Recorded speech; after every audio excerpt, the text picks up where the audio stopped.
달이 빛난다고 말해주지 말고 깨진 유리 조각에 반짝이는 한 줄기 빛을 보여줘라.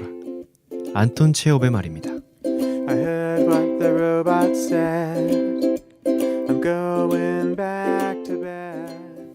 네, 안녕하세요. 이 책 읽을 18회로 돌아온 저는 제재입니다. 날씨가 많이 추워졌죠. 곧 첫눈 소식이 있다고 하는데요. 눈 내리는 날, 청취자 여러분들께 더 따스함을 전해드릴 수 있는 방송, 이 책 읽을이 되고 싶습니다. 네, 오늘도 역시 함께 첫눈 맞고 싶은 남자 두 분을 모셔야겠죠. 서양 미술사로 유명한 미술사학자이자 저술가 곰브리치는 이런 말을 했습니다. 실제로 예술이란 것은 존재하지 않는다. 예술가들만 존재할 뿐이다. 참 멋진 말이죠. 실제로 예민함이란 것은 존재하지 않을지도 모릅니다. 예민한 사람만이 존재할 뿐이죠. 네, 첫눈 오면 같이 호빵 먹고 싶은 남자, 네, 곰곰님 모셨습니다. 네, 안녕하십니까. 무슨 말인지 모르겠는 곰곰입니다. 안녕하세요. 반갑습니다. 네, 반갑습니다. 네, 그리고 현대시의 창시자로 불리우는 파리 출신의 시인 샤를 보들레르는 자신의 시를 통해 이런 말을 했습니다.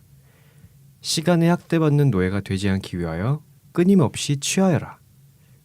일상의 무기력함에 학대받는 기분이 드신다고요? 그렇다면 이분의 달콤함에 취해보는 건 어떨까요?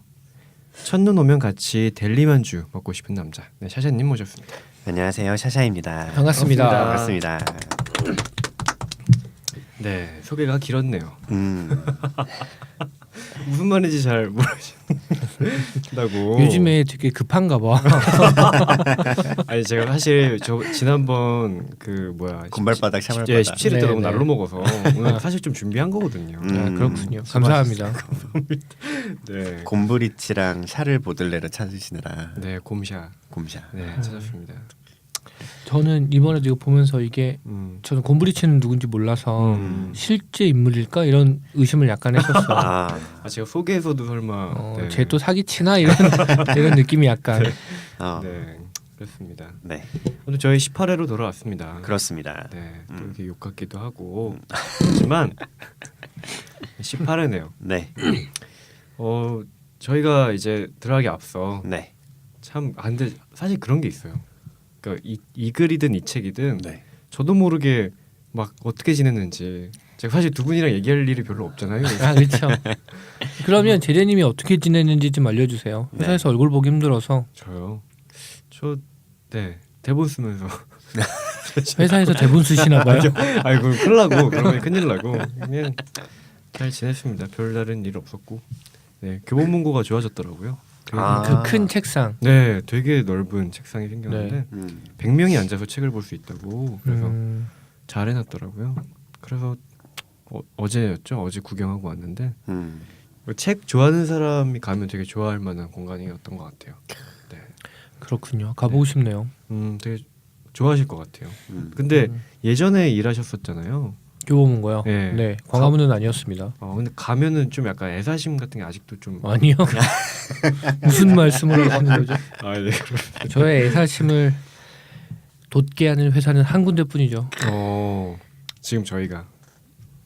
네. 거기까지 그럼 하시죠. 네, 그럼 제 근황만 얘기가 넘어가나요, 그냥? 그렇습니다. 그렇죠. 저희는 네. 서로 되게 잘 알거든요. 두 분은 그냥 행복하시다고.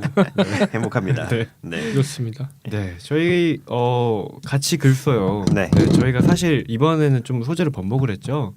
그렇죠. 원래는 네. 솔직함이었는데 그렇습니다. 솔직하게 번복하셨죠. 네. 그렇습니다. 네. 그래서 이번 저희는 시인이라는 소재로 네. 글을 써왔고요. 그렇습니다. 혹시라도 뭐 솔직함 아니면 시인을 음. 소재로 글을 쓰고 싶으신 분들은 언제든지 보내주시면 좋을 것 같습니다. 그럼요. 솔직함은 다음 제 차례 때 그대로 할 거고요. 그때 네. 골랐던 책도 그대로 할 겁니다. 네. 그렇군요. 네, 그렇습니다. 그럼 저희 다음 소재를 또 여기서 말씀드려야 될 것 같은데 네, 그렇습니다. 다음은 이제 저희가 샤샤님 네, 차례가 넘어오게 되죠. 그렇습니다. 다음 글감은 제가 고를 차례여서 네, 제가 골랐는데 이번에 저희가 같이 글 써볼 주제는 연소입니다. 연소. 연소 불 붙는 거, 타는 거. 타는 거 다 태워버렸어요. 이거 약간 그런 거지. 그 내일을 허리케인 존가요? 하얗게 불태웠어. 그렇죠. 그게 연소잖아요. 그렇죠. 그죠? 연소. 연소를 주제로 한번 써보겠습니다. 그렇구나. 네. 기대가 되는데요. 네. 그렇습니다. 영혼이 없는데요. 아니 기대는 되는데 쓸 거 생각하니까 갑자기 아, 그렇죠. 네. 네.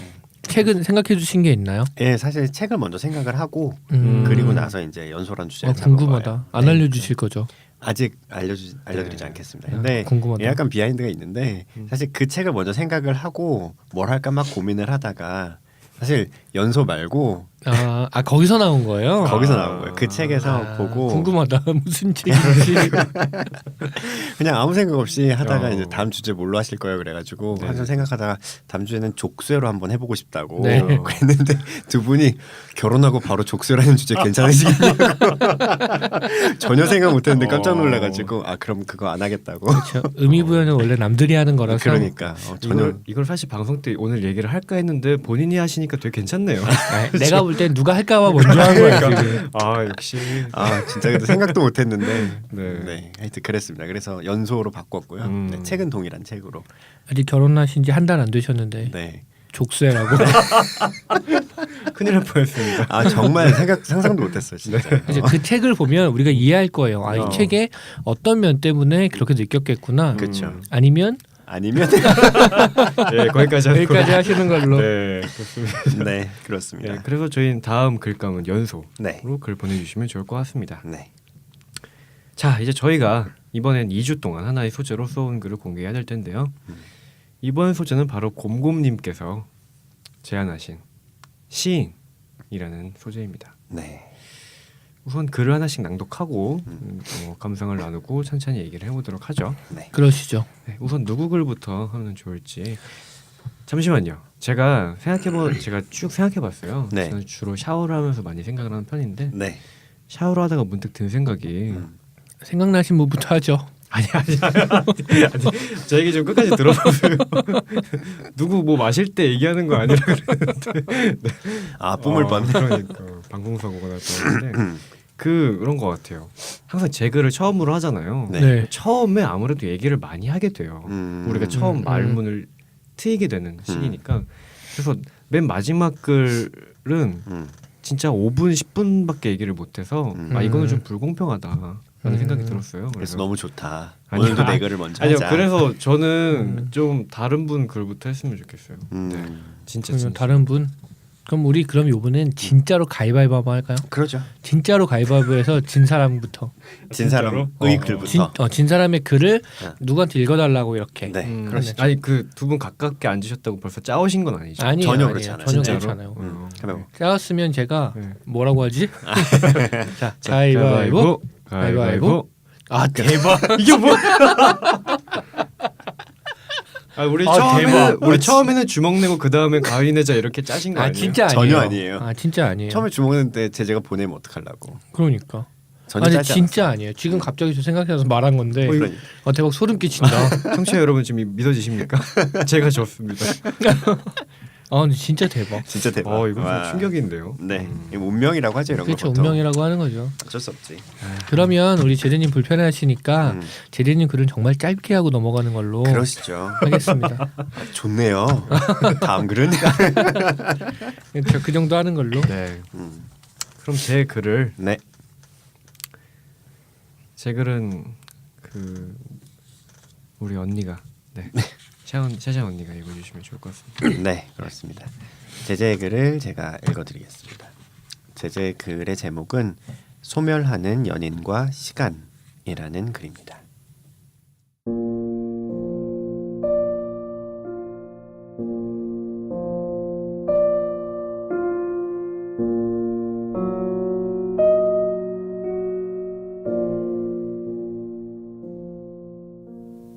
그만하자. 그래. 꼭 듣고 싶었던 말인 것 같네. 나쁘진 않지. 일요일 오전 상수역 3번 출구 스타벅스에 앉아 우리는 그렇게 아무 일도 아닌 것처럼 마지막 대화를 나눴다. 창밖으로 휴일 특유의 여유로운 걸음으로 도서관을 향하는 사람들이 느린 커브볼처럼 우리 곁을 지나가고 있었다. 우리 앞을 지나가는 사람들은 커브볼과는 반대로 휴일 오전 특유의 들뜬 기분을 경쾌한 발걸음으로 옮겨가는 슬라이더 같은 이들이었다. 그 사이에 앉아 말없이 창밖을 바라보고 있는 우리는 그야말로 아무것도 아닌 구심도, 누심도, 선심, 그 누구도 아닌 존재들이었다. 혹시 지금의 감정도 시로 쓸 거야? 뭐? 아니, 그냥 궁금해서. 그는 나와 만난 이후로 부식되어가는 존재였다. 우리는 같은 일을 하는 사람, 아니 함께 시를 쓰는 사람이었지만 서로를 신기해했다. 시간이 지날수록 우리의 따뜻한 유대감과 교집합은 우리 사이의 간극 혹은 다름을 메워주지 못했다. 결국 그 틈을 크게 벌린 건 내 쪽이었다. 어떤 일이든 대수롭지 않게 받아들이는 타고난 성격으로 인해 그의 고통을 쉽게 위로하려 들었던 것이 화근이었다. 시를 쓰지 못하고 있는 사람에게 함께 시를 쓰고 있는 애인이 건넨 위로란 어떤 형태로든 자존심에 흠집을 내기 마련이다. 우리 엄마는 지금도 날 기다리죠. 나는 분명 20년 넘게 시를 써오고 있는데 그래도 우리 딸이 뭐라도 하겠지 하시면서 우리 엄마 같은 마음으로 시를 기다려봐 자기야. 너무 조급해하지 말고 충분히 잘 쓰는 사람인걸. 웃으며 건넨 나의 말이, 나의 단어들이, 자음과 모음의 파편들이 그의 마음과 온몸에 압정처럼 날아가 박힌 듯했다. 그는 겁에 질린 표정인지 기가 막히다는 표정인지 알 수 없는 표정을 한 채 그대로 그 자리를 떠났다. 2달 전의 일이었다. 서점에서 우연히 그의 시를 발견하고 들었던 감정 중 가장 큰 것은 반가움이었다. 그가 그 자리를 떠난 이후로 나는 선뜻 먼저 연락조차 할 수 없었기에 더 반가웠다. 시를 쓰고 있었구나. 결국 써냈구나. 그와 다시 마주할 수 있을 것 같다는 생각이 들어 연락을 했다. 써냈구나. 썼지. 만날까? 좋을 대로 해. 아직 그의 온몸 구석구석 박혀있는 압정들을 떠올렸다. 그리곤 내가 지금 할 수 있는 일은 그 압정들을 빼내어주는 일이 아닌 놓아주는 일이라는 것을 예감할 수 있었다. 다시 만난 지금 그는 나에게서 떠나 이미 형체가 희미해진 사람이 됐다. 나는 그가 진즉에 자리를 떠났다는 사실도 모른 채 커브볼과 슬라이더 같은 사람들을 오후 내내 바라보고 있었다.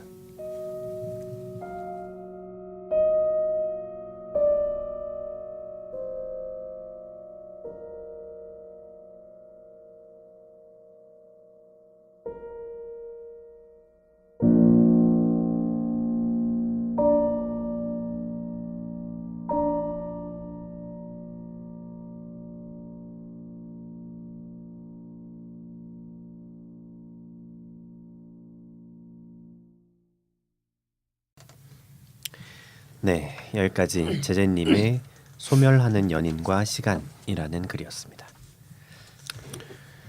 우리 짧게 하기로 했죠. 와 이러고 넘어가는 거 아니야? 오, 자 다음은 길게 하셨네. 길게 하죠. 저는 약간 제재님 글 중에 오랜만에 이건 그냥 느낌인데 오랜만에 이렇게 땅에 발을 붙이고 있는 것 같은 느낌이 드는 글이었던 것 같아요. 그렇군요. 이상입니다. 아니 저기 너무 짧은 거 아니야?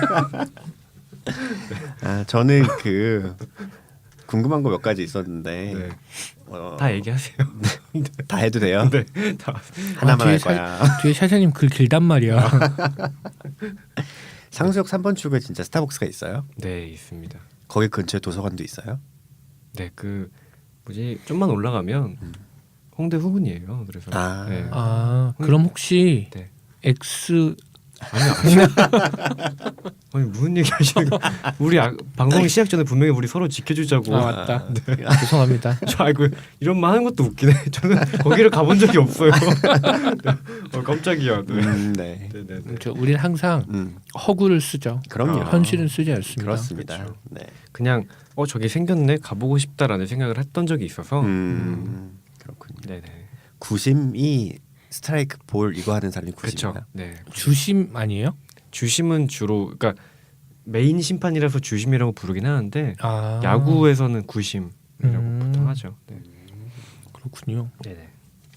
선심은 뭐야? 누심은 알 것 같고 1, 2, 3루에 있는 게 누심이겠고. 선심은 그 좌측 선상이랑 우측 선상에 또 한 명씩 있어요. 파울 결정하는 예, 사람. 좌선심, 우선심이 있죠. 근데 되게 직관적이다. 그러네. 야구니까 구심이고 음, 선에 있으면 선심, 누에 있으면 누심. 그렇죠. 그렇죠. 네, 어. 쉽죠. 좋네요. 네. 슬라이더는 빠른가요? 커브보다? 슬라이더는 빠르죠. 커브보다. 커브는 난 굉장히 너무 느리. 야 알못 같아요. 지금 뭐죠? 야구 알지 못하는 사람? 야알못 그 용어를 아시는 것 자체가 일단 야구를 아시는 건데. 아 그래요? 근데 네. 야알못은 줄임말이라기엔 너무 착하다. 야구를 알지 못하는 사람. 네, 직관적이죠 그것도.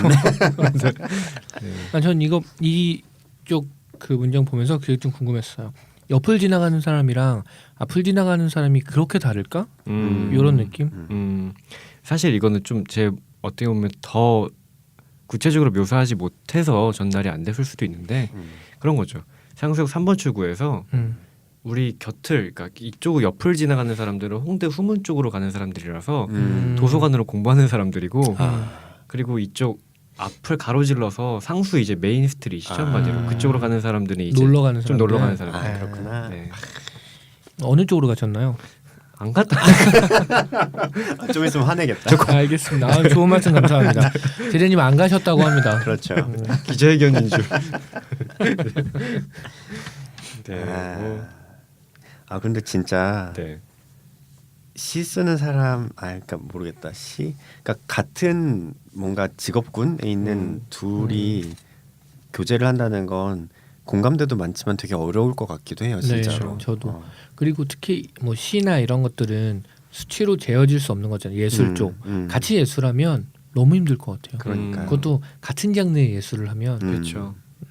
좀 시인 왜 문학 작가들 중에서도 서로 결혼하신 분들도 계시잖아요. 근데 이런 것 같아요. 저도 여기서 그 말 한마디로 확 돌아서 버리는 계기가 됐잖아요. 그렇죠. 네. 그러니까 이게 같은 직업군, 특히나 같은 문학을 하는 사람들 입장에서 연애를 유지하려면 적정거리가 있어야 될 것 같은데 그게 한 번 말을 잘못함으로써 어떤 사람이라면 지니고 있는 열등감 같은 게 확 폭발할 수도 있겠다. 라는 그래서 생각을 여기 했어요. 우리 엄마는부터 해서 위로해주는 말 있잖아요. 근데 그렇죠. 네. 저도 이거 보면서 마음은 정말 잘 알겠는데 못 견딜 것 같았어요. 약간 좀 다른 남자 쪽이라면 내가 남자라면 날 생각해서 해주는 말인 건 알겠는데 견디기 되게 힘들지 않을까? 그렇죠. 아이 참. 그리고 보통 그렇죠. 처음에 만날 때 얘기 보면 같은 일을 하는 사람 함께 시를 쓰는 사람이었지만 서로를 신기했다. 그럼 보통 이건 이제 똑같아서 신기한 건 아니었지만 보통 연인들이 시작할 때 그렇잖아요. 공통점을 막 찾으면서 되게 신기해하면서 시작하고 나중에는 다른 점을 못 견뎌서 헤어지고 근데 그 공통점과 다른 점이 정말 붙어 있는 결국 그런 일들이 많고 맞아요. 그렇죠. 근데 시인들은 훨씬 더 예민한 사람들일 것 같아서 그렇죠. 예민하죠. 뭐 하고 싶은 말이 있어요. 아니요, 많이 익숙한 단어라서. 그래서 저는 여기 이 글에서 제일 좋았던 부분은 그거였어요. 서점에서 우연히 그의 시를 발견하고 들었던 감정 중에 가장 큰 것은 반가움이었다. 이게 반가움이라는 게 너무 좋더라고요. 저는 이상입니다. 저는 그 보다가 단어 하나가 약간 되게 뭐라고 표현해야지 생경한 느낌이 들었는데 그러니까 전체 글 중에 약간 서걱서걱거리는 이물감이 느껴지는 단어가 하나 있었는데 네. 부식이 그랬어요. 부식. 이걸 왜 부식이라고 표현했을까가 계속 궁금해서 좀 부식은 왜 그러셨나요? 자꾸 청문회하셔. 어디 신문사에서 나오셨어요? 부식이란 그냥 사실 직관적으로 이 단어가 쓰고 싶었어요. 네. 그러니까 사랑하는 사람과 같은 문학을 하는 사람인데 남자는 왠지 모르게 같은 시인임에도 열등감에 계속 부딪히고 이렇고 있는데 마모된다는 표현보다는 그러니까 조금씩 부식되어 간다는 느낌이 조금 낫지 않을까 싶어서 여자가 약간 산 같은 거죠. 그렇구나. 네. 근데 부식이 약간 그런 느낌이 있는 것 같아요. 마모는 어딘가에 긁히거나 닳아서 없어지는 느낌인데 음. 부식은 스스로 사가 그쵸. 들어가는 느낌. 네. 그렇죠. 그렇죠. 쓰러져 간다 이런 느낌이 좀 있는 것 같아요. 이 여자를 만나서 너무 행복할 수 있지만 이 여자가 어떠한 압력을 가하지 않아도 스스로 이 여자와 함께 있음으로 못 뻗어나갈 수도 있을 것 같아요. 그럴 수 있죠. 네. 그렇죠. 뭐 그렇군요. 네, 정말 잘 읽어주셔서 음. 저는 여기까지 하는 게 나는 하나만 더 얘기하면 그 있잖아요. 마지막에 예. 그 이제 만나기로 하고 나서 아직도 그의 온몸 구석구석 박혀 있는 압정들을 떠올렸다라고 할 때 이 압정 덕분에 결국은 써냈구나라고 생각하면 너무 진부할까요? 그럴 수도 있죠. 그러니까 뭐라고 해야 돼? 상대방한테 그런 말을 듣고 못 견디겠어서 마음은 확 떠났는데 그게 이 사람한테 자극이 될 수도 있었겠죠. 네. 저도 그렇습니다. 마지막으로 한 가지만 얘기하면 네. 아직 감기가 낫지 않아서 네. 이 좋은 글을 그렇게 읽어드려서 죄송합니다. 아, 목소리도 그렇고 읽기가 쉽지 않았어요. 아닙니다. 네. 네. 하여튼 네 좋은 네. 글이었습니다. 예. 네, 이제 곧 이 글의 2배 정도 되는 글을 제가 읽어야 되는데요. 뭐 2배가 더 되겠는데. 네, 제 글을 이제 공범님이 읽으실 텐데 오늘도 네. 제 글이 좀 길어서 아, 미리 죄송하다는 말씀 드리면서 그리고 굉장히 많은 부분이 대화로 이루어져 있는데 네. 감정을 쭉 빼고 읽어보도록 하겠습니다. 음료 충분히 드시고 아 왠지 읽는 도중에 목이 마를 것 같아서 네 목이 마르시면 또 드셔도 돼요. 제가 편집해 드릴게요. 사랑합니다. 사랑은 아닌가? 샤샤님의 글을 읽겠습니다. 제목은 광장입니다.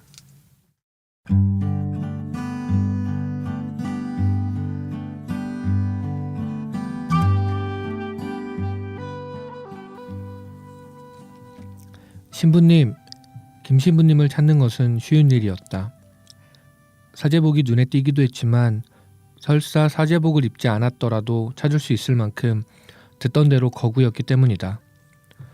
거기서 제일 덩치가 좋은 분을 찾으면 될 거예요 하던 안젤라 수녀님 말씀대로였다. 내가 부르자 신부님은 그 큰 몸을 돌리고는 온 얼굴로 웃으며 내 쪽으로 걸어오셨다. 나는 인사를 드리기 위해 급히 짐을 내려놓았다. 하느님은 모든 일에 영광 받으소서. 최상욱 안드레아입니다. 처음 뵙겠습니다. 오, 안드레아 형제로군요. 말씀 많이 들었습니다. 신부님은 소뚜껑만한 손으로 내 손을 덥석 잡아쥐고는 흔들었다. 따뜻하고 힘이 느껴지는 묵직한 손이었다. 짐 나르느라 고생 많으셨습니다. 자, 이쪽으로 오시지요. 신부님은 뭐라 말할 새도 없이 내가 가져온 짐을 번쩍 들고는 천막으로 향하셨다. 천막 한편에는 이미 다른 사람들이 가져온 생수며 컵라면 등이 조금 쌓여 있었다. 그 틈에 불편한 자세로 새우잠을 자는 사람들도 몇 보였다. 드릴 것이 이런 것밖에 없네요. 하하. 신부님은 웃으며 종이컵에 생수를 한 잔 따라 내미셨다. 아이고, 이런 걸 다. 감사합니다. 하지만 그리스도도 그분 이름으로 냉수 한 잔이라도 대접하면 잊지 않겠다 하셨으니 말입니다. 신부님은 말하며 사람 좋은 웃음을 지어 보이셨다. 왠지 전장에서 수통에 물 한 모금을 나누어 받는 기분이었다. 힘들지 않으십니까? 신부님과 나는 나란히 앉았다. 저 멀리 앞에는 경찰들이 일렬로 늘어서 있었다. 투구와 갑옷, 방패로 무장한 그들은 물 한 방울 새는 것도 허락하지 않을 것 같아 보였다. 힘들지요. 힘듭니다. 신부님은 아무렇지도 않게 힘들다 말씀하시고는 가만히 앞을 바라보셨다. 하지만 저 친구들보다 힘들겠습니까? 신부님의 눈길은 경찰들을 향해 있었다. 저 친구들 말씀이십니까? 네, 그렇지요. 저야 마음에 울리는 소리를 따라 이 자리에 나왔지만 저들은 타이에 의해 나와 있으니까요. 아마 저 같은 신부 막느라 죽을 마실 겁니다. 허허허. 신부님은 허허 웃고는 목을 축이셨다. 부딪혀 보면 알게 돼요. 저 친구들 눈이 젊고 맑습니다. 가만히 보고 있으면 그 안에 번민하는 맑은 영혼들이 보여요. 어떤 때는 가서 아들아 하며 안아주고 싶은 마음이 듭니다. 물론 아들은 없습니다만 하며 신부님은 실없는 농을 던지셨다. 그럴 때 가장 분이 납니다. 우리가 만나고자 하는 건 저 뒤에 있는 사람들인데 애꿎은 젊은이들만 곤란하게 만들고 있으니 참. 악마가 있다면 이런 식으로 인간들끼리 서로의 의지를 꺾게 만드는 것이 아닌가 생각이 들기도 하고, 물리적인 의미로든 영적인 의미로든 나는 실제로 전장에 서 있는 셈이었다. 절로 말수가 줄어들었다. 한참 만에 나는 노병의 계급장을 확인하듯 신부님께 물었다. 언제부터 나오기 시작하셨습니까? 나오지 않을 수 없을 때부터지요. 경찰과 우리 사이로 한 줄기 바람이 불었다. 바람이 지나자 신부님은 다시 입을 여셨다. 저는 좀 늦게 신부가 된 편입니다. 사실 내 젊은 날에는 하느님을 무던히도 많이 원망했어요. 원망했어요 하고 말하며 신부님은 잠시 눈을 감고 성호를 그으셨다. 바람만 불어도 살을 내듯 아프던 시절이 있었습니다. 피부가 없는 느낌이었지요. 세상 모든 것이 불편하고 어려웠습니다. 마치 중력이 훨씬 덜하거나 대기 밀도가 훨씬 높은 별에서 살던 사람처럼 저는 늘 세상이 불편했어요. 나는 잠시 웃었다. 그러고 보니 신부님, 공과대학을 나오셨다고 들었습니다. 그랬지요. 신부님도 나를 따라 웃으셨다. 내 젊은 날에는 그 아픔을 어쩔 수 없어 글을 썼지요. 그때는 몰랐습니다. 내 마음이 왜 그리 아픈지. 그리고 그 이유를 어렴풋이 알 때쯤 신학대학에 지원했지요. 지금은 좀 덜 아프십니까? 예, 지금은 훨씬 낫습니다. 신부님은 나를 보며 웃으셨다. 마음이 아플 때는 어떻게 해야 하는지 아십니까, 안드레아 형제? 어떻게 해야 합니까? 신부님은 다시 고개를 돌려 경찰들을 바라보셨다. 울어야 합니다. 마음 저 밑바닥까지 들어가서 울어야 하지요. 그리고 더 좋은 것은 경찰들의 대열이 새로운 명령이라도 받은 듯 안에서부터 부산스러웠다. 신부님은 자리에서 일어나셨다. 함께 우는 겁니다. 바오로 사도께서 그러셨지요. 우는 자들과 함께 울라고. 신부님의 모습 뒤로 태양이 붉었다. 석양을 받은 신부님의 등이며 어깨는 위로자보다는 전사나 장군의 그것처럼 보였다. 내 시선을 느꼈는지 신부님이 나를 보셨다. 함께 우는 것도 여러 방법이 있습니다. 내 젊은 날에는 글로 함께 울었고 지금은 여기 이렇게 나와 있지요. 내 마음도 이 큰 덩치도 하느님께는 모두 이유가 있는 법입니다. 어느새 어두워진 광장에 하나 둘 불이 켜지고 있었다.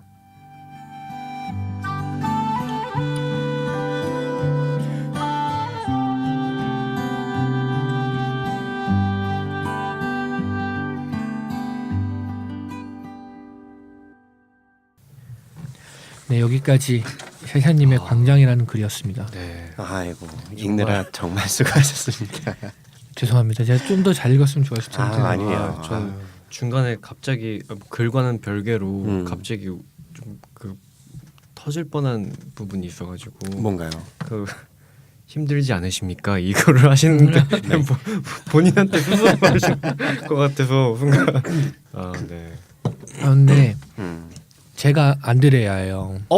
진짜? 네, 제가 안드레아입니다. 제 세례명이. 세례명이 안드레아세요? 그리고 앞에 여기 수녀님 나오잖아요. 네. 제 아내의 안젤라예요. 웬일이야. 대박. 진짜 대박. 소름 돋는다. 그렇습니다. 우와. 아무튼 그래서 웬일이야. 처음에 약간 그런 식으로 몰입이 되다가 그 몰입이 되는 게 스스로 약간 이상하다고 느끼면서 조금씩 발음이 새고 그런 느낌. 우와, 아니 어. 어떻게 둘 다 맞지? 그렇죠. 둘 다 아니 그 세례명 굉장히 많지 않아요? 맞아요. 정말 많아서 그러니까. 그래서 이거 정하려고 세례명 쭉 모아놓은 사이트 같은 데 가서 네. 어감이 뭐가 제일 좋을까 이러면서 골랐던 거예요 진짜. 어. 그래서 요즘에 저희 어머니께 전화를 드리면 안드레야 이렇게 전화를 받으시죠. 진짜 와 장난 아니다. 신기하네요. 아. 진짜. 네, 저도 너무 신기했어요. 와 진짜 그래요. 이상입니다. 이제 진짜 끝나도 될 것 같은데 너무 할 말이 없다. 길이 근 만큼. 예. 와 예.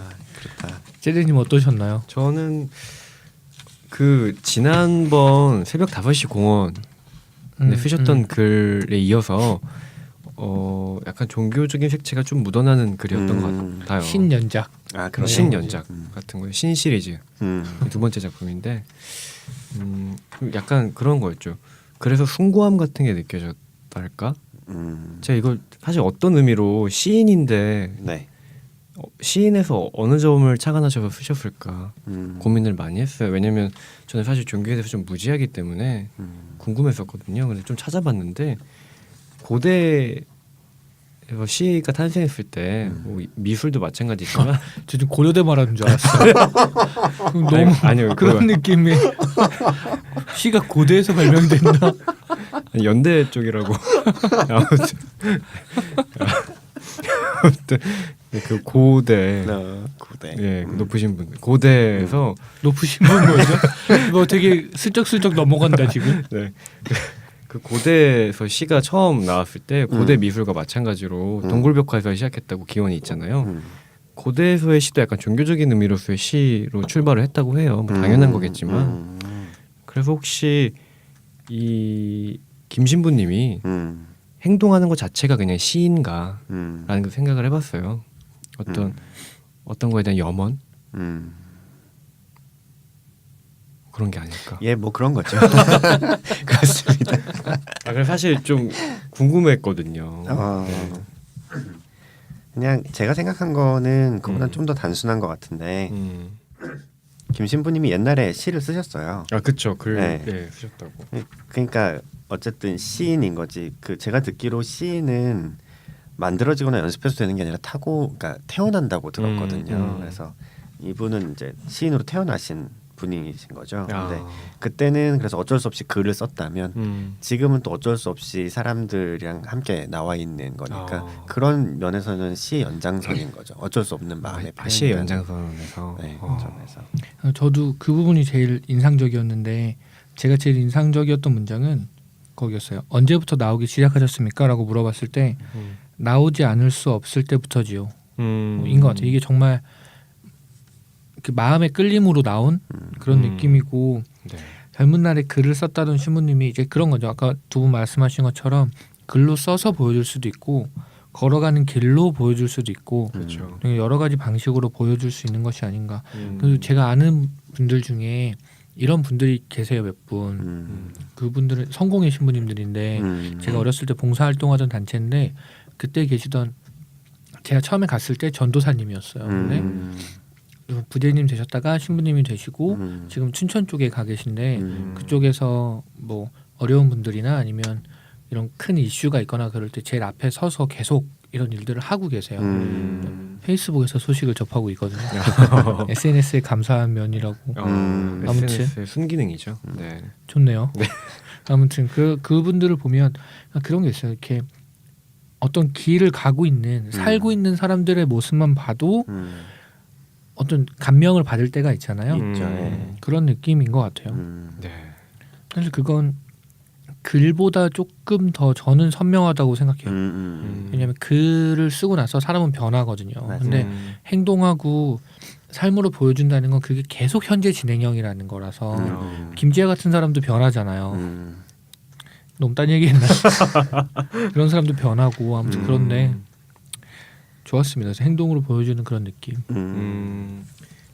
그래서 지금 공부님 말씀하신 거에 좀 비슷한 맥락일 수도 있는데 네. 중간에 저도 인상 깊었던 부분이 그 부분이에요. 내 젊은 날에는 그 아픔을 어쩔 수 없어 글을 썼지요. 그때는 몰랐습니다. 내 마음이 왜 그리 아픈지. 그리고 그 이후로 어렴풋이 알 때쯤 신학대학에 지원했지요라는 말이 있어요. 근데 네. 그러니까 아픔을 어쩔 수 없어서 글을 썼었는데 그때는 몰랐다. 저는 개인적으로 글로는 치유가 안 됐고 그렇게 해서 이제 신학을 공부하게 됐다라는 의미로 받아들였거든요. 저는. 그래서 어찌 보면 문학보다 어떤 이쪽 뭐랄까 걸어가는 길이 더 앞서 있는 더 위에 있는 느낌을 좀 받았어요. 네, 저는 그리고 약간 이건 약간 다른 얘기인데 이 부분이 있어요. 마치 중력이 훨씬 덜하거나 대기 밀도가 훨씬 높은 별에서 살던 사람처럼 저는 늘 세상이 불편했어요. 샤과님이 나왔구나. 그리고 나서 본인도 그걸 느껴서 공과대학을 나왔더라고요. 그런 약간 그런 느낌? 그렇습니다. 이게 중간 중간에 샤샤님이 있어요. 있어요. 약간 원리를 찾아라처럼. 공대 오빠 있다니까 여기 지금. 네. 그래요. 아이고. 아이고. 네, 그렇습니다. 축하드립니다. 연락이 왔네요. 감사합니다. 네. 저는 중간에 그런 거죠. 투구와 갑옷 방패로 무장한 그들은 물 한 방울 새는 것도 허락하지 않을 것 같아 보였다. 요즘 물 많이 쏘잖아요. 물. 네. 그래서 이게 또 그런 약간 어떤 풍자 같은 느낌도 있었거든요, 사실. 네. 거기에는 그런 풍자는 없고 물 이야기는 네. 공곰님 글에 나옵니다. 아, 예. 전 그래서 사실 공곰님 글을 먼저 하면 그걸 얘기하면서 얘기를 연결시켜서 예. 하려고 했었는데 네. 죄송하네요. 제 걸 늦게 해서. 아니죠. 예. 제 잘못입니다. 아닙니다. 아니구나. 제재가 골랐지. 누가 그럼요. 읽어줄지. 네 탓입니다.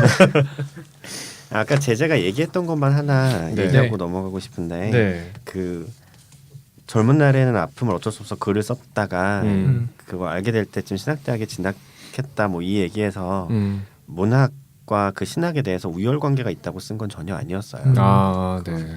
그런 얘기는 아니고 제재가 얄팍했던 걸로. 아니랍니다. 네, 제가 얄팍했네요. 글을 쓰는 것도 치유가 됐죠. 음. 글을 쓰는 것도 치유가 됐는데 글을 쓰면서 근데 내 마음이 왜 이렇게 지음 받았을까를 잘 모르다가 그걸 이제 깨닫게 되면서 나한테 사명이 있구나. 아, 그걸 지음 받았을까가 뭘까요? 창조되었다는 거죠. 아. 그렇게 태어났다. 지음을 받았다. 네. 뭐.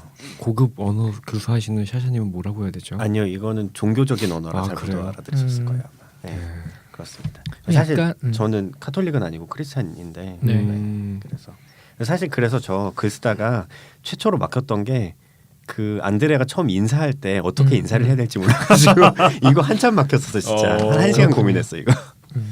근데 실제로 이렇게 애들이 인사 잘 안 하죠. 저는 잘 모르겠습니다. 네, 알겠습니다. 죄송합니다. 네. 그러니까 이게 되게 좀 많이 배우는 것 같아요. 사실 샤샤님이 지난번에 이제 민간 신앙에 대해서도 얘기하셨잖아요. 그쵸. 외설이었나요? 그렇죠. 괴물 아니에요? 아, 예. 괴물. 괴물이죠. 네. 뭐 제재가 그렇죠. 뭐.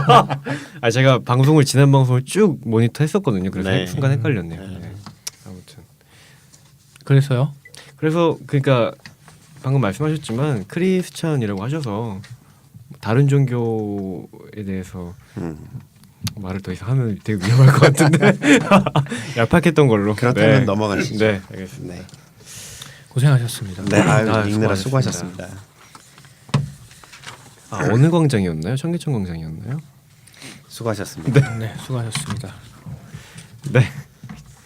자, 그럼 다음 글은 제가 곰곰님의 글을 읽어야 될 텐데요. 네. 곰곰님이 쓰신 글은 다시라는 글입니다.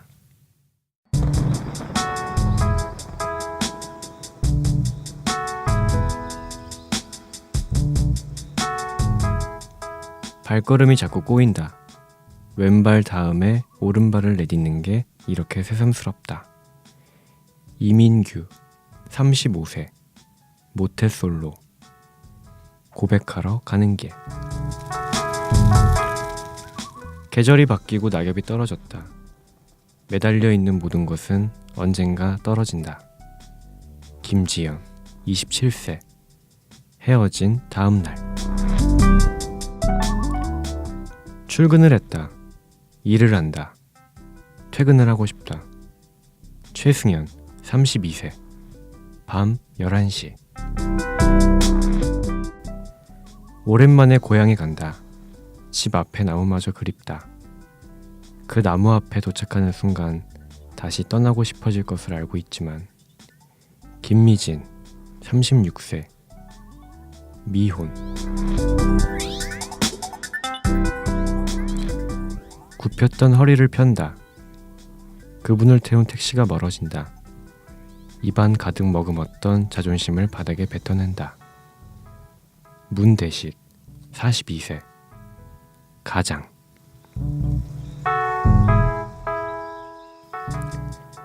박스가 많이 나온 날은 기분이 좋아.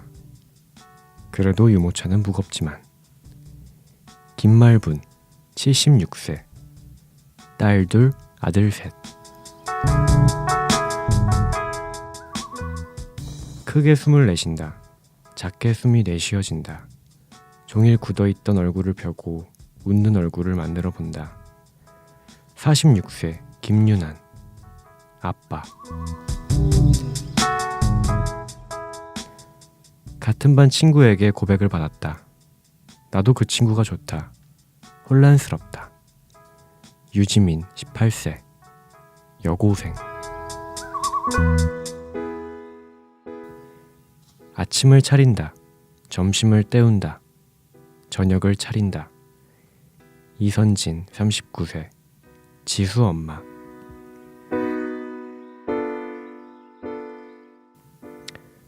엄청난 물줄기가 쏟아져 나왔다. 그 끝에 사람이 있었다. 박유진 28세 길 가던 시민.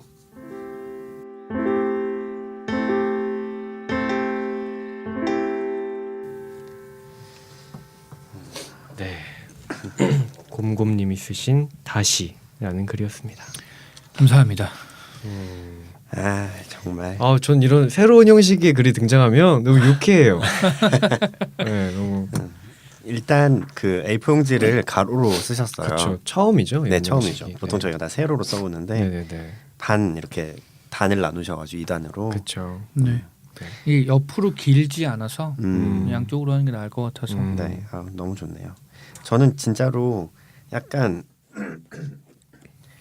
뭐 제한하자는 의미에서는 아니고 그냥 정말 좋은 의미에서 뭔가 곰곰님 글의 정수를 본 것 같은 느낌이 좀 있어요. 이게 이런 게 곰곰님이지 이런 생각 좀 들었고 곰곰님 진짜 이런 단문 쓸 때 정말 빛나는구나 이런 맞아요. 느낌이 좀 그 있었습니다. 단문과 단문으로 젠가를 굉장히 잘하시는 분인 것 같은 느낌이 있어요. 네. 그 뭐 젠가 모르시는 분들 있으실지 다 하실 모르겠는데 거예요. 네. 검색해 보세요. 네. 네. 그런 느낌이었습니다. 네. 그 사이사이에 들어있는 게 진짜 네. 다 되게 그래요. 진짜. 저는 처음에 딱 봤던 게 매달려 있는 모든 것은 언젠가 떨어진다 이런 거. 매달려 있는 이게 굉장히 또 의미심장한 단어잖아요. 그렇죠. 그렇습니다. 매달려 있는 모든 것은 언젠가 떨어진다. 이게 그 10명이 쓴 시가 있고 그분들의 이름과 나이와 제목이 있는 거죠. 예, 그렇죠. 제목이라기보다 네.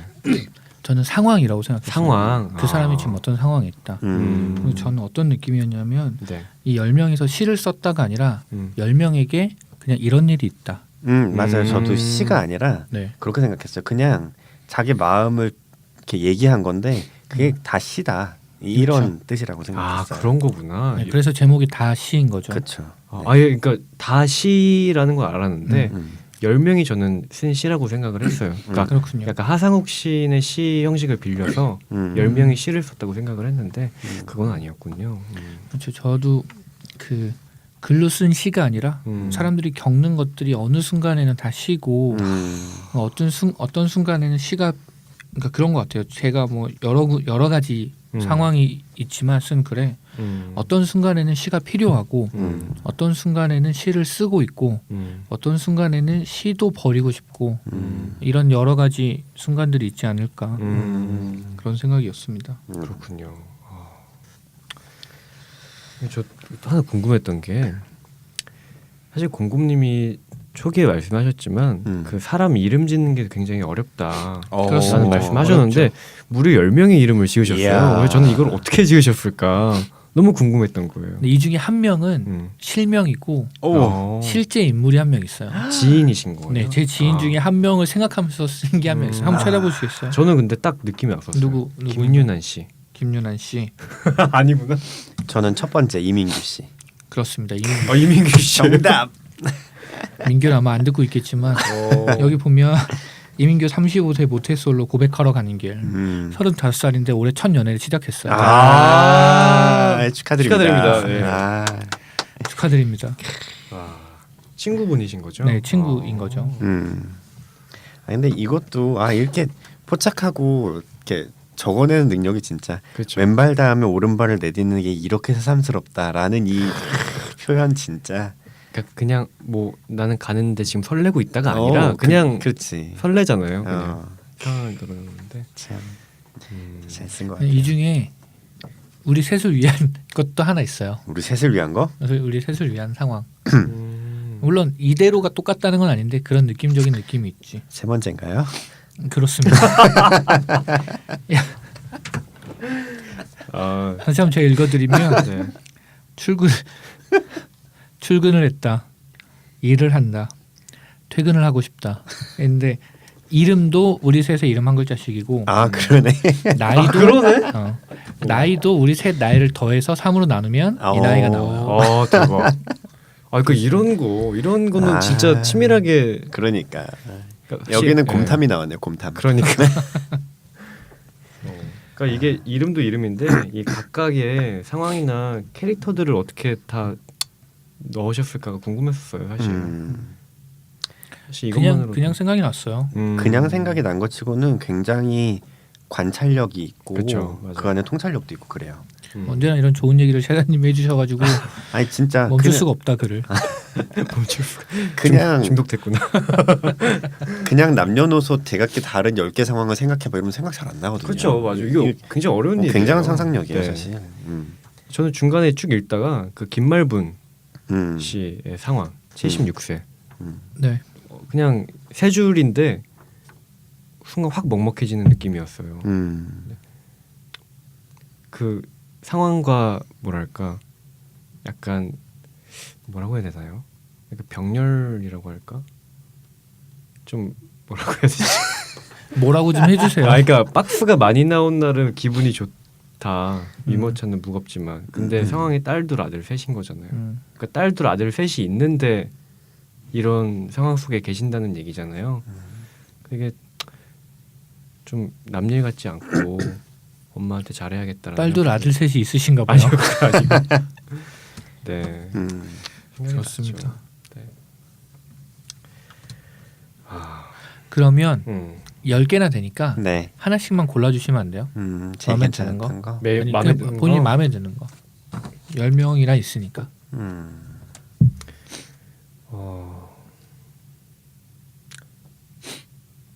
저는 방금 말씀드린 정 못 찾겠으면 하나라도 찍어주세요. 네, 저는 방금 말씀드린 김말분 그렇군요. 네 글이 제일 좋았습니다. 자꾸 김말분 씨의 글이래. 이게 저는 사실 열 분이 쓰신 시라고 생각하고 거기에 대한 감상들을 막 적어왔거든요. 그래서 이게 아닌 걸 알고 나니까 아니, 그렇게 해주세요. 뭐 어때? 예. 그렇게 근데 내 네. 손에서 떠나면 끝이지. 그렇지. 김말분 씨의 글 좋았습니다. 감사합니다. 좋은 말씀. 저는 마지막 거 하겠습니다. 음, 엄청난 물줄기가 쏟아져 나왔다. 그 끝에 사람이 있었다. 사람이 계셨죠. 아직 병원에 계신 걸로 알고 있는데 그렇죠. 네. 그냥 뭐랄까 그런 기록으로서의 글이라는 생각이 들었는데 그것도 굉장한 울림이 있다는 생각이 좀 들었어요. 뭔가를 딱히 어떤 의도를 전달하려고 하지 않아도 우리 역사의 한 조각을 그냥 잘라서 글로 놓은 거고 그게 시가 된다는 거죠. 시가 꼭 아름답고 예쁜 것만 있어야 될 건 아니니까. 그렇죠. 맞습니다. 그래서 내가 써놓고 그렇죠 했네. 그렇습니다. 저는 개인적으로 제가 제일 좀 마음에 드는 글은 김윤환 씨예요. 크게 숨을 내쉰다. 작게 숨이 내쉬어진다. 종일 굳어있던 얼굴을 펴고 웃는 얼굴을 만들어 본다. 특별한 문장이 있는 건 아닌데 음. 그냥 그런 생각이 들었어요. 사람이 그럴 때가 있잖아요. 이 사람은 아빠고 집에 들어가기 전에 내가 하루 종일 힘들었던 것들, 굳어 있었던 기분들이나 얼굴을 펴고 아이들과 아내를 위해서 웃는 얼굴을 만들어서 들어가려고 하는 거예요. 근데 전 이 사람이 제일 안쓰러웠던 게 그런 거지. 크게 숨을 내쉬는 건 심호흡을 하는 거야. 내가 이제 자 집에 들어가서 좀 잘해줘야지. 근데 크게 심호흡을 하고 나서 크게 숨을 내쉰다 의식적으로. 그리고 나서 작게 숨이 내쉬어지는 거예요.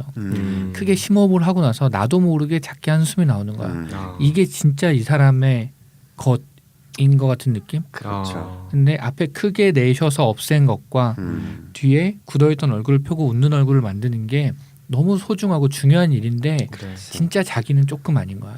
진짜 자기는 조금 없어지는 거지.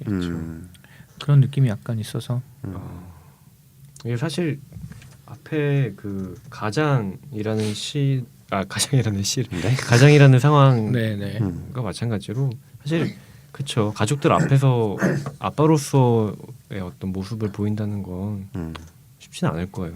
제가 아마 상상도 못할 만한 어떤 저도 아직 상상이 잘 안 됩니다. 그렇죠. 저도 아직 상상이 잘 안 돼요. 그렇습니다. 하지만 어떻게든 되겠지. 네, 문득 생각이 들 때는 있어요. 음. 결혼을 하고 아직 한 달도 채 되지 않았지만 그냥 정말 좋거든요. 딱히 뭐 그렇게 많이 어려운 거 아직은 없고 그런데 문득 그런 생각이 들어요. 아직 아무것도 없었는데도 그냥 남편으로서의 책임감이 이 정도의 무게로 다가오는데 그렇죠. 아빠가 되고 가장이 되면 그 무게는 어떨까? 야. 그래서 다음 글 주제가 뭐라고요? 뭐였지? 연소. 네, 저 연소- 족쇄로 할 뻔했다가 연소로 바꿨으니까. 진짜 큰일 날 뻔했네요. 생각했어. 그렇죠. 아니 그거 아니라고. 알겠습니다. 그게 아니라는 걸 아니까 그러니까. 이렇게 말씀드리는 그치, 거죠. 아, 근데 나도 그 얘기 듣고 깜짝 놀라가지고. 맞습니다. 그렇죠. 어려운 일이죠. 네, 그렇습니다. 사람이 사는 게 다 그런 것 같아요. 그렇죠. 네. 그렇죠.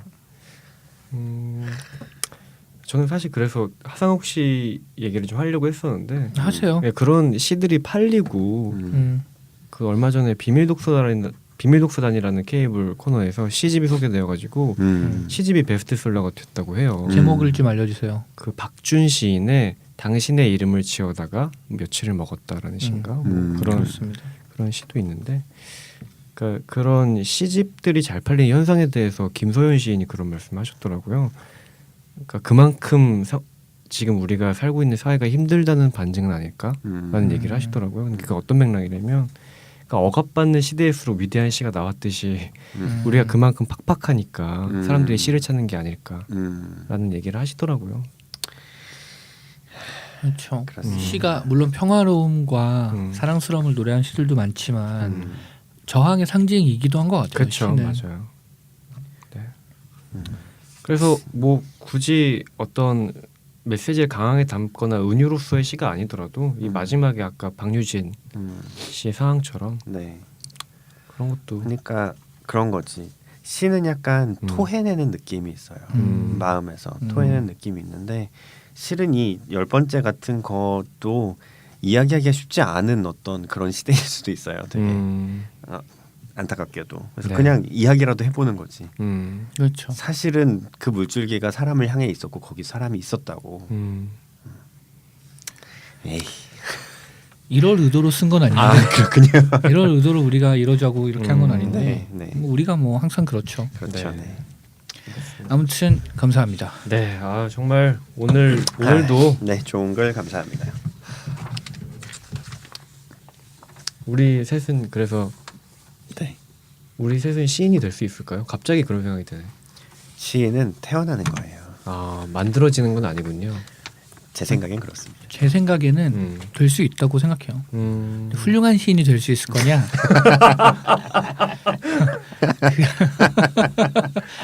그냥 웃는 걸로 웃는 걸로. 사실 저 그 문장 적어왔거든요. 아까 김소연 시인 말씀 네, 제가 네. 말하는데 그 하상욱 시인이나 이런 뭐 대중적인 시들이 팔리는 현상에 대해서 어떻게 생각하냐고 물어봤을 때 그 시인이 쓰는 것만 꼭 시라고 할 수 있나? 노래도 아무나 불러도 되지 않냐? 시도 마찬가지인 것 같다. 우리도 시 쓸 수 있죠. 근데 그렇죠. 그럼요. 쓸 수 있죠. 저는 하상욱 씨는 되게 명쾌하게 시인이라고 생각해요. 음, 그런 종류의 시가 또 그냥 생긴 거지. 그렇죠. 음. 있는 거죠, 그냥. 네, 그렇습니다. 그렇습니다. 네. 네, 그럼 저희 방송 소감은 짧게. 짧게. 예. 네, 셰샤님. 네, 좋았습니다. 다음. 이거 다음 하면서 고개 돌리는 게 무슨 그러니까. 군대에서 번호 그러니까 돌리는 번호 느낌인데? 붙여 이거 아니에요? 네, 저도 좋았습니다. 그 참을, 진짜 이렇게 할 거야? 아니, 참 글은 언제나 나눠도 좋은 것 같아요. 네, 그래요. 홍모님. 저도 우리가 한 3주 쉬고 음. 약간 뭔가 흐름을 잃었나 이런 느낌이 있었는데 그 느낌이 어디 가진 않았는데 그래도 예전만큼 물론 지난번에도 좋았지만 처음에 시작할 때 그 기분만큼 좋았던 것 같아요. 그래요. 확실히 리프레시가 좀 필요한 음. 그런 것 같아요. 네. 그렇습니다. 저 오늘은 곰곰님 글이 참 좋았던 것 같습니다. 아, 감사합니다. 좀 센스 있는 글이 아니었나 싶습니다. 네. 자, 그럼 저희 다음 19회 더 네. 멀리라는 책으로 이 책으로 찾아뵙도록 하겠습니다. 네. 예. 다들 수고 많으셨습니다. 수고하셨습니다. 수고하셨습니다.